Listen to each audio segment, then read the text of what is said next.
सभी अवधवासियों को दर्शन, सभी मिथिलापुर वासियों को दर्शन देकर के धन्य किया।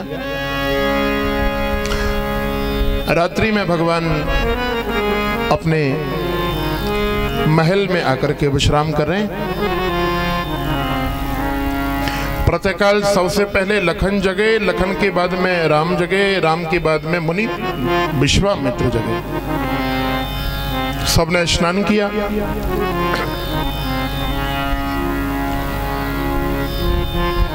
राम जी से कहने लगे मुनि विश्वामित्र, राम यही पास में ना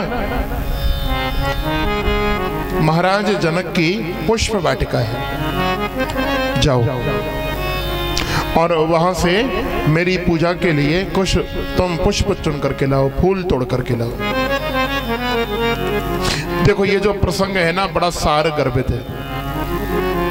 जगत पिता और जगत माता का पहली बार मिलन आज होगा, तो बड़े ध्यान से आप लोग सुने। गुरु आज्ञा का पालन किया। राम और लक्ष्मण दोनों पुष्प वाटिका पहुंचे।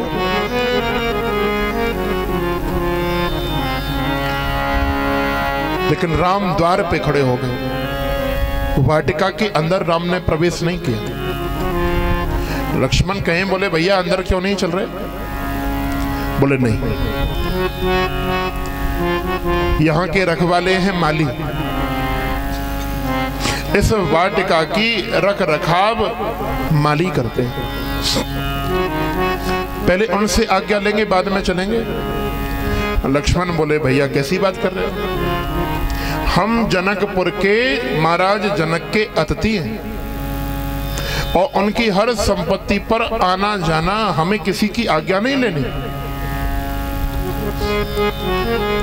राम जी बोले नहीं, मालिक जरूर इसके जनक जी हैं, लेकिन इसके रखवाले तो माली। मर्यादा कहती है कि बिना मालियों की आज्ञा के पुष्प वाटिका में हमें प्रवेश नहीं करना चाहिए। अब पुष्प वाटिका के जितने भी माली थे सबको खबर मिली कि वो दोनों सुंदर राजकुमार जो कल पूरे मिथिला नगर को धन्य कर रहे थे दर्शन दे करके, वो घूम रहे हमारी पुष्प वाटिका के बाहर खड़े। मन में विचार किया, कल हम तो यहाँ बगीचे में लगे हुए थे, दर्शन नहीं कर पाए, सो विधाता ने उन दोनों को यहीं भेज दिया। माली गए, प्रणाम किया भगवान को और कहने लगे, प्रभु हम धन्य हो गए जो आपका दर्शन हमें मिल गया। बताएं हम आपकी क्या सेवा करें?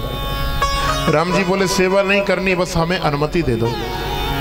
अपनी गुरु जी की पूजा के लिए हम ना यहाँ थोड़े से पुष्प लेने आए। देखो बड़ा ये मार्मिक प्रसंग है रामचरितमानस का, बड़े ध्यान से सुने आप। बड़ी अनुमति मांग करके राम और लक्ष्मण पुष्प वाटिका के अंदर गए और जाकर के वृक्ष पुष्प तोड़ने लगे। और उसी समय राजा जनक की कन्या श्री जानकी, उनकी मां ने आज्ञा करी महारानी सुनैना ने कि बेटी जाओ और आज अपने हाथों से माता गौरी का पूजन करो। माता गौरी का पूजन करोगी तो तुम्हें बिल्कुल सुयोग अपने जैसा वर प्राप्त होगा।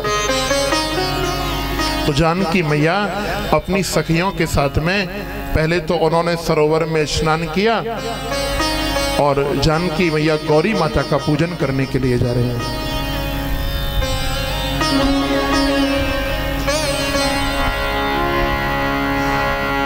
अब देखो जानकी मैया जब चलने लगी ना,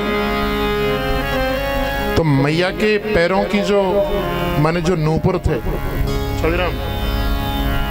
उनकी छमछम आवाज आ रही है। कंकन किन किन नूपुर धुन सुन, कहत लखन सन राम हृदय धुन। माता जानकी के पैरों की छमछम की आवाज राम जी के कानों में पड़ रही है। राम जी, मर्यादा पुरुषोत्तम राम का हृदय भी डोल गया।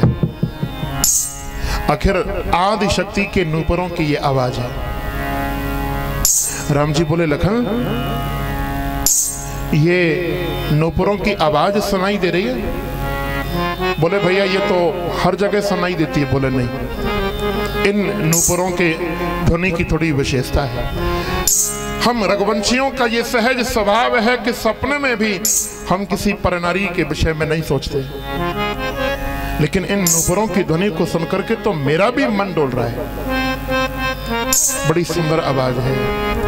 अब दूर से ना देखो, जानकी मैया ने राम जी का दर्शन नहीं किया, लेकिन दूर से राघव ने अपनी सखियों के साथ आती सर्वांग सुंदरी, परम सुंदरी जगत माता जानकी का दर्शन किया है। और क्या कह रहे हैं?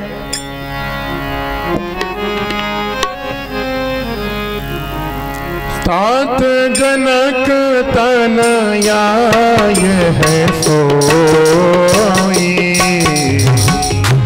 तात जनक तनया यह सोई, धनुष जग ते कारण होई, धनुष जग ते कारण होई, जासु बिनोद अलौकिक माया, जासु बिनोद अलौकिक माया, जासु बिनोद अलौकिक माया। सभी कहें, जासु बिनोद अलौकिक माया, हाँ सहज मन शोभा, हर रघुवंशी न कर सहज सुभाव, रघुवंशी न कर सहज सुभाव, मन को पंथ पग धरई न काऊ, मन को पंथ पग धरई न काऊ। राघव ने दूर से जानकी मैया को देखा और लखन से कह रहे हैं कि लखन देख, ये है जनक की बेटी जानकी। और लक्ष्मण कहते हैं, बोले प्रभु आप ही देखो, मुझे मत दिखाओ, यहां तो आपका ही देखने का काम है, मेरा काम नहीं। आप मुझे दिखाने के बहाने खुद देखे जा रहे हैं। दर्शन किया राम ने।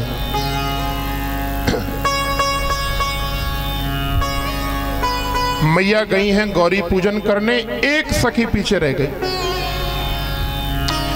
उस सखी ने चुपके से राम लक्ष्मण का दर्शन किया, दौड़ी दौड़ी गई है और कहने लगी, जानकी जानकी, वही दोनों सुंदर राजकुमार जो कल पूरे मिथिला नगर को धन्य कर रहे थे, हमारी पुष्प वाटिका में है, चलो तुम भी चल के दर्शन करो। जानकी बोली, वो कैसे हैं तू ही बता दे। तो क्या कह रही है सखी? बोले, देखा आंखों ने है, आंख बोल नहीं सकती, जिब्या बोल सकती है तो जिब्या ने देखा नहीं। मैं कैसे बताऊं? मैं बता नहीं सकती, मेरे साथ में तुम चलो। अब मैया आई। अच्छा देखो, छुप करके एक दूसरे को देख रहे हैं। पहले राम जी ने छुप के देख लिया, अब मैया राघव को छुप करके देख रही है। और दूर से छुप करके जब देखा तो गोस्वामी जी कह रहे हैं, लोचन मग राम ही और आनी, दीने कपट दीने पलक, कपाट सयानी, दीने कपट। कपाट सयाने। राम जी को दूर से जब जानकी मैया ने देखा तो बंधुओं, राघव की उस सुंदर मूरत को देख करके जानकी ने अपने दोनों नेत्रों को बंद कर लिया, अपनी दोनों आंखें बंद कर ली। सखियां बार बार कह रही हैं, जानकी अरे इन्हें देख करके आंखें बंद क्यों कर रही हो? बोली, माने यही कह रही हैं सीता जी कि बड़े दिन के बाद में ये प्यारी छवि मेरे नैनों के द्वारा हृदय में गई है और अब इसको अपने हृदय से मैं बाहर नहीं जाने दूंगी। आंखों को बंद करके मानो जानकी जी ने राम के रूप को हृदय में रखा हो और द्वार बंद कर दिया, कपाट लगा दिया कि अब इस राम की प्यारी छवि को हृदय से नहीं जाने दूंगी। चुप करके देख रहे हैं। अब तो एकदम ते लता भवन ते प्रकट भई ते अब सर दो भाई। देखते ही देखते लता के अंदर से राम निकले। लक्ष्मण ने मस्तक पे लगा दिया मोर मुकुट, मोर पंख लगा दिया। उधर सखियों के साथ में मैया आई हैं, बड़ा मर्यादित मिलन हुआ। राम श्री जानकी मैया को देख रहे हैं और मैया जानकी राम जी को देख रही हैं। किसी ने कहा कि राम को देख कर श्री जनक नंदनी बीच बगिया खड़ी की खड़ी रह गई। राम को देख कर श्री जनक नंदनी बीच बगिया खड़ी की खड़ी रह गई। क्या हो रहा है? राम देखे सिया को और माँ सिया राम को, चारों अखियां लड़ी की लड़ी रह गई। थोड़ा गाओ मन के। राम को देख कर श्री जनक नंदनी, राम को देख कर श्री जनक नंदनी, राम को देख कर श्री जनक नंदनी, राम को देख कर श्री जनक नंदनी बीच बगिया खड़ी की खड़ी रह गई। बीच बगिया खड़ी की खड़ी रह गई। राम को देख कर श्री जनक नंदनी, राम को देख कर श्री जनक नंदनी बीच बगिया खड़ी की खड़ी रह गई। बीच बगिया खड़ी की खड़ी रह गई। वो बीच बगिया खड़ी की खड़ी रह गई। बीच बगिया खड़ी की सभी गए। अब क्या हो रहा है? राम देखे सिया को बसिया राम को, राम देखे सिया सिया राम को, चारों अखियां लड़ी की लड़ी रह गई। चारों अखियां लड़ी की लड़ी रह गई।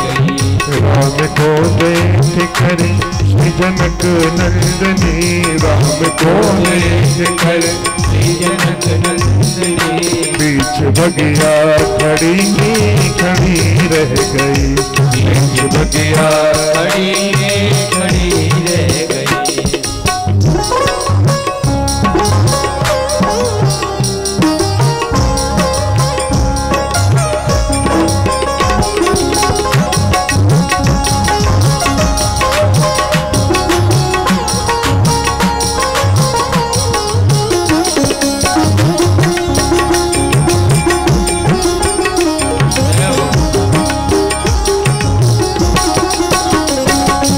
देखो राम जानकी का मिलन हो रहा है। राम सिया को देख रहे हैं, सिया राम को देख रही है और एक सखी क्या कह रही है?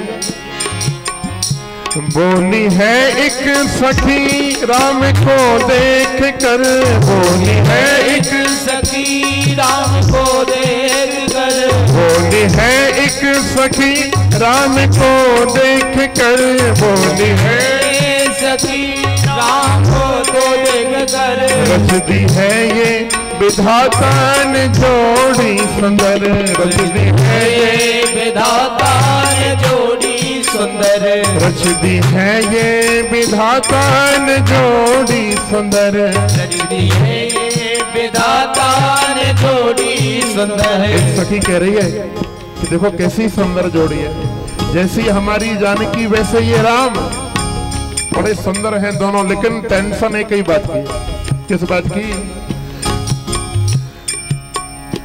के धनुष कैसे तोड़ेंगे बारे कुंवर, के धनुष कैसे तोड़ेंगे बारे कुंवर, के धनुष कैसे तोड़ेंगे बारे कुंवर, के धनुष कैसे तोड़ेंगे बारे कुंवर।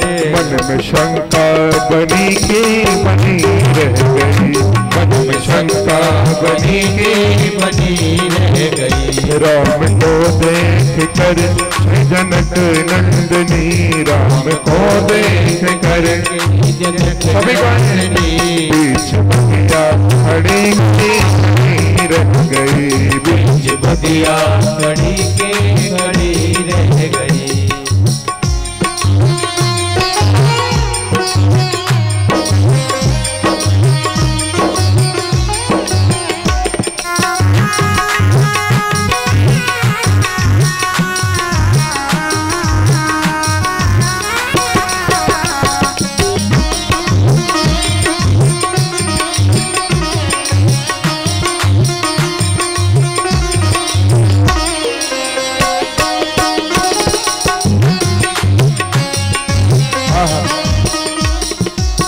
सखी कह रही है देखने में जोड़ी बड़ी सुंदर है, लेकिन देखो इन राम को फूल तोड़ने में जब पसीना आ रहा है तो ये राम शिवजी के धनुष को तोड़ पाएंगे?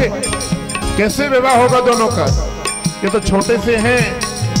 तो दूसरी सखी बोली सुन, बोली दूसरे सखी, हाँ बोली दूसरे सखी छोट देखने में है, बोली दूसरी सखी छोटे देखने में है, दूसरी बोली कि देखने में ही छोटा है वैसे बड़ा खोटा है, इसे छोटा मत समझो। बोली दूसरी सखी छोट देखने में है, बोली दूसरी सखी छोट देखने में है, पर चमत्कार इनका नहीं जानती, तू चमत्कार इनका नहीं जानती, तू चमत्कार इनका नहीं जानती, चमत्कार इनका नहीं जानती। क्या चमत्कार है इनका? क्या किया इन्होंने? एक ही बाण में ताड़का राक्षसी, एक ही बाण में ताड़का राक्षसी, एक ही बाण में ताड़का राक्षसी, एक ही बाण में ताड़का राक्षसी। उठ सकीना पड़ी की पड़ी रह गई, उठ सकीना पड़ी की पड़ी रह गई, राम को देख कर श्री जनक नंदनी, राम को देख कर श्री जनक नंदनी, बीच बगिया खड़ी की खड़ी रह गई, बीच बगिया खड़ी की खड़ी रह गई। राम देखे सिया को सिया राम को, राम देखे सिया को सिया राम को, चारों अखियां लड़ी की लड़ी रह गई, चारों लड़ी की लड़ी रह गई, खड़ी की खड़ी की खड़ी रह गई, खड़ी की खड़ी रह गई, चारों अखियां लड़ी की लड़ी रह गई, लड़ी की लड़ी रह गई। राम और सिया का मिलन हुआ है। कोई बोला नहीं, ना राम जी से सीता जी बोली हैं और ना सीता जी से राम बोले, बस एक दूसरे का दर्शन किया है। और सखियां जबरदस्ती खींच करके ले जा रही हैं, जानकी मैया का मन नहीं करा जाने का, जैसे तैसे लेकर के गई हैं और गई हैं माता गौरी के दरबार में। जय जय गिरवर राज किशोरी, जय महेश मुख चंद्र चकोरी। कथा तो बड़ी ये विशाल है, लेकिन अब समय भी धीमे धीमे पास आ रहा है और आज ये धनुष भी इंतजार कर रहा है कि कब राम जी आए और मेरा कल्याण करें। जाकर के मैया गौरी से प्रार्थना करी कि माँ, अगर मेरे भाग्य में तुमने कोई वर लिखा है तो ये सांवरा सलोना राम ही होना चाहिए। तो माता गौरी के गले से टूट करके माल गिर पड़ी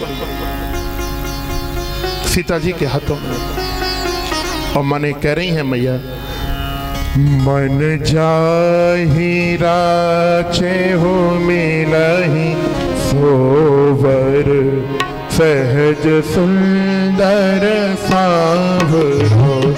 मन जाहि राचो मिलहि सोवर, सहज सुंदर सांवरो। करुणा निधान सुजान शील, स्नेह दान तरावरो। करुणा निधान सभी सुजान शील, स्नेह दान तरावरो। एहि भांति गौरी आशीष सुन, सिय सहित हिय हर सियने। यही भांति गौरी आशीष सुन, सिय सहित हिय हर सियने। तुलसी भवानी पूज पुनि पुनि, मुदित मन मंदिर चली। तुलसी भवानी पूजे पुने पुने, मुदित मन मंदिर चली। मुदित मन मंदिर चली, मुदित मन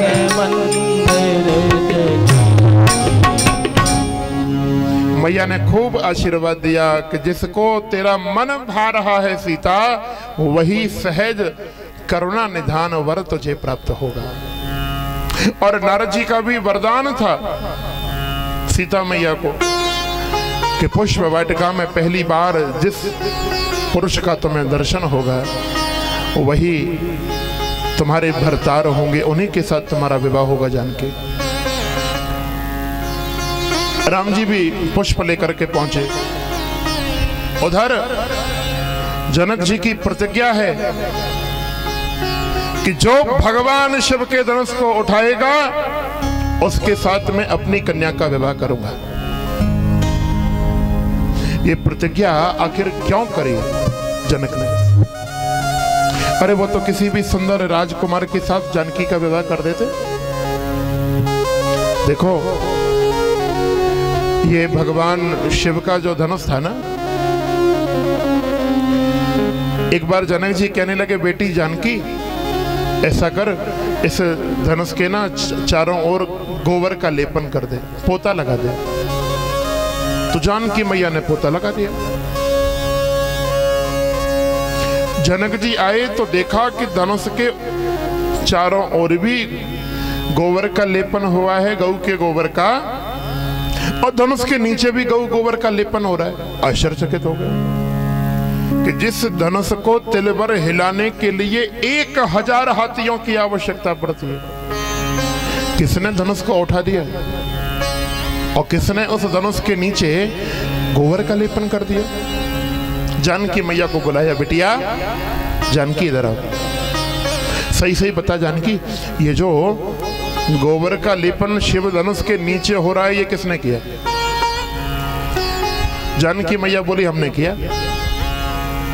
बोले तुमने कैसे किया? बोले धनुष को उठा लिया फिर कर दिया।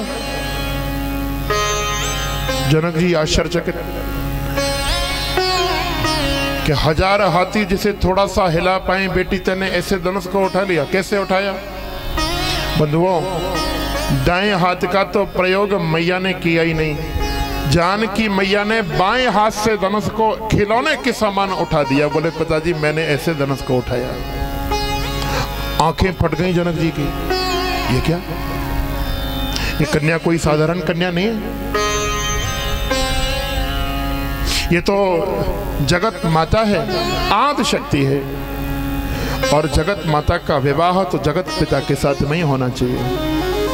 आदि शक्ति का विवाह तो शक्तिमान के साथ में होना चाहिए। लेकिन जनक जी विचार करने लगे, जनक सोचने लगे कि कैसे मैं शक्तिवान को खोजूं। हाँ, जो मेरी कन्या के समान भगवान शिव के धनुष को उठाएगा वही सर्वशक्तिवान होगा और उसी के साथ में अपनी कन्या का विवाह करूंगा। तो जनक जी ने चारों ओर घोषणा कर दी कि भैया जो भगवान शिव के धनुष को उठाएगा उसके साथ मेरी परम सुंदरी कन्या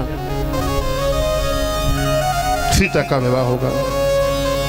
तो बड़ी दूर दूर से राजा लोग इकट्ठे भए, बहुत बड़ा दरबार तैयार हुआ है। दीप दीप के भूपति नाना, बड़ी दूर दूर से राजा महाराजा आए हैं और भगवान राम मुनि विश्वामित्र और लखन के साथ उस भरे दरबार में आ रहे हैं। तो गोस्वामी जी जब राम जी उस दरबार में आ रहे हैं तो कौन कौन कैसे कैसे भगवान का दर्शन कर रहा है वो वर्णन करते हैं। आइए सुनिए।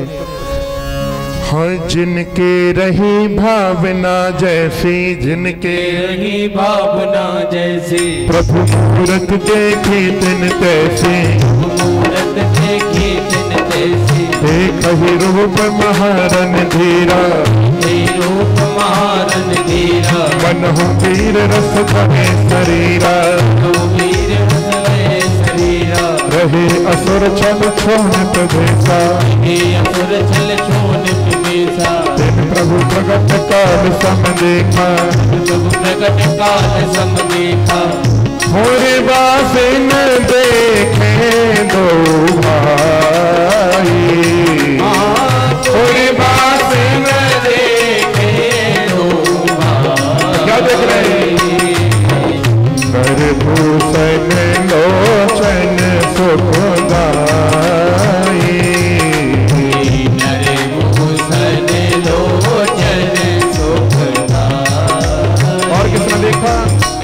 हरि भगतन देखे दो भ्राता, हरि भगतन देखे दो भ्राता, इष्ट देव एव सब सुख दाता, इष्ट देव सब सुख दाता, और राम ही चितव आय जब सिया, राम ही चितव आय जब सिया, सो स्नेह सुख नहीं कथनिया, सो स्नेह सुख नहीं कथनिया। सभी कहें राम सिया राम सिया राम सिया राम, राम सिया राम सिया राम सिया राम, राम सिया राम सिया राम सिया राम, राम सिया राम सिया राम सिया राम, सिया राम सिया राम सिया राम सिया राम, सिया राम सिया राम, सिया राम सिया राम, सिया राम सिया राम, सिया राम सिया राम, सिया राम सिया राम, सिया राम सिया राम।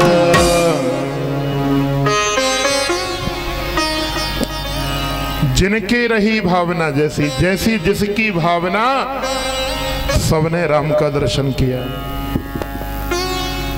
जो क्षत्रिय राजा बैठे थे ना, उन्हें ऐसा लग रहा था कि राम नहीं साक्षात वीर रस ही धरती पर मानव का रूप धारण करके प्रकट हो गया।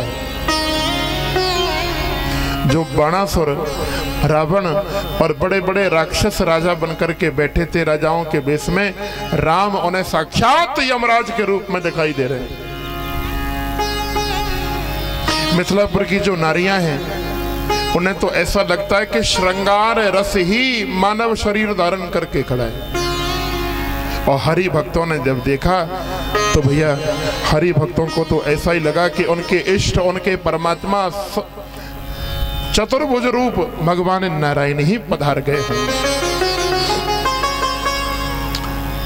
एक दिव्य आसन पे भगवान राम मुनि विश्वामित्र और लक्ष्मण के साथ विराजमान भई। बंदी जनों ने घोषणा करी कि जो भगवान शिव के धनुष को तोड़ेगा उसके साथ हमारी परम सुंदरी राजकुमारी सीता का विवाह होगा। तो देखो क्या हो रहा है, वो जितने भी राजा महाराजा थे ना, सब एक गलती कर रहे हैं। कितने राजा बैठे हैं पता है? आज जनक के दरबार में 1-2 हजार नहीं, पूरे 10,000 भूप सहस 10,000 राजा बैठे। परिकर बांध उठे अकुलाई, पहले तो दुपट्टा बांध रहे हैं और अकला करके खड़े हो रहे हैं। अकला करके खड़े हो जाते फिर याद आता, अरे हमने तो अपने इष्ट देव को, गुरुदेव को मनाया ही नहीं। और खड़े होकर के अकला करके जब खड़े हो जाते तो फिर हे गुरुदेव, हे इष्ट देव हमारा साथ देना। जो भी राजा धनुष को तोड़ने जाए वो तो धनुष से ये प्रार्थना करता है कि हे धनुष देव, हे धनुष देवता मेरे हाथों से टूट जाना। लेकिन बाकी जो 9,999 बैठे हैं वो क्या कह रहे हैं पता है? हे धनुष देवता किसी से टूटना, बस इससे मत टूट जाना। अब बताओ भगवान शिव जी का धनुष एक की प्रार्थना सुनेगा कि 9,999 की सुनेगा? क्यों जी, किसकी सुनेगा? 9,999 की सुनेगा। अच्छा कमाल की बात तो ये, जो धनुष नहीं तोड़ पाए ना वो उन 9,999 में मिल जाए। कि मैं नहीं तोड़ पाया कोई बात नहीं, भगवान धनुष तुमको ये जो उठ करके ये राजा गया है ये भी नहीं तोड़ पाए। सब गए, तोड़ना उठाना तो दूर, भैया भगवान शिव के धनुष को कोई तिल भर हिला भी नहीं पाया।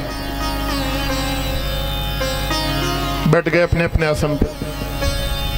फिर क्या हुआ? भूप सहस 10 एक ही बारा,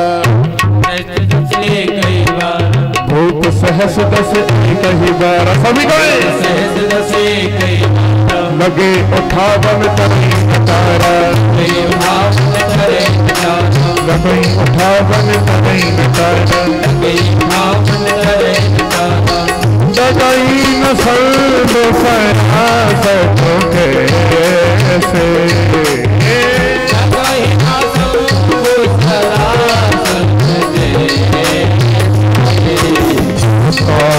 बचन सती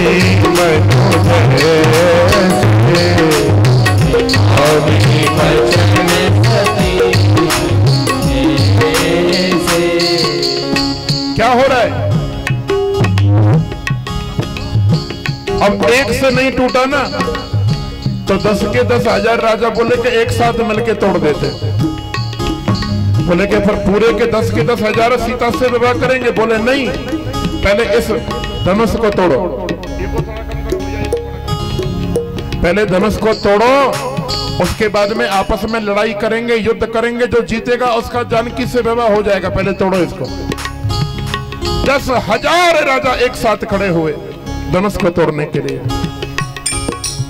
और वो 10 के 10,000 भी बार बार प्रयास करते रहे, लेकिन जैसे किसी कामी पुरुष के वचनों का असर सती नारी पर नहीं होता, उसी प्रकार ये 10,000 राजा भी भगवान शिव के धनुष को उठाना तो दूर हिला भी नहीं पाए और सब बैठ गए अपने अपने आसन पे।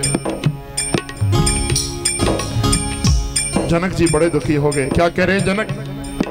दीप दीप के भूपति नैना, दीप दीप के भूपति नाना, आए सन हम जो पन ठाना, आए सुन हम जो पन ठाना, आए सन हम जो पन ठाना, आए सुन हम जो पन ठाना। अब जन को माँ के बट माने, अब जन को माँ के बटनाई, हीर विहीन मही में जानी, हीर विहीन मही में जानी। तजहु आसन जन जगह जाओ, तजहु आसन जन जगह जाओ। दिखाए न विधि में देहि विधाओ, दिखाए न विधि में देहि विधाओ। 10 के 10,000 राजा भी एक बार मिलकर के जब भगवान शिव के धनुष को नहीं हिला पाए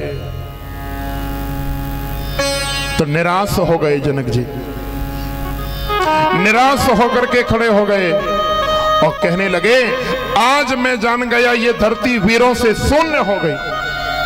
इस धरती पे कोई वीर नहीं बचा, मैं जान गया। इसीलिए आस छोड़ो, अपने अपने घर जाओ। मैं जान गया कि मेरी बेटी के भाग्य में विवाह नहीं है। अब अपने मन में कोई वीर बनने की कोशिश मत करना। मैं जान चुका हूं धरती पर कोई वीर नहीं। यह धरती, यह पृथ्वी क्षत्रियों से, वीरों से शून्य हो चुकी है। यह बात जब जनक जी ने कही तो खून खोल गया लखनलाल का। और क्या कह रहे हैं, कही जनक अस अनुचित बानी।